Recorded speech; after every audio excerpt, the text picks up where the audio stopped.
जगदलपुर में काली आसना स्थित बादल अकादमी में बस्तर के लोक पर्व अमूस तिहार के आयोजन के मौका में विभिन्न प्रतियोगिता के आयोजन करेगी। इस मौका में बस्तर संभाग के आयुक्त श्याम धावड़े, कलेक्टर विजय दयाराम, जिला पंचायत के सीईओ प्रकाश सर्वे, अपर कलेक्टर हरीश मंडावी समेत जन प्रतिनिधि मन घलो शामिल हुए। मौका में कृषि यंत्र औजार के पारंपरिक ढंग से पूजा करेगी। संगे संग ऐतिहासिक बस्तर दशहरा पर्व के प्रतीकात्मक रथ के अनावरण घलो करेगी। मौका में युवा मन बर गेड़ी दौड़, हंडी दौड़, नारियल फेंक, निबंध प्रतियोगिता और चित्रकला प्रतियोगिता के आयोजन करेगी। एमा युवा मन के उत्साह बढ़ाए बर अधिकारी और जन प्रतिनिधि मन घलो कबड्डी में शामिल हुए।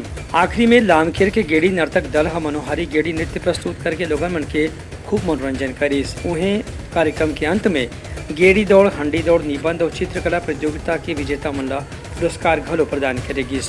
ब्यूरो रिपोर्ट, उत्तलंघा न्यूज।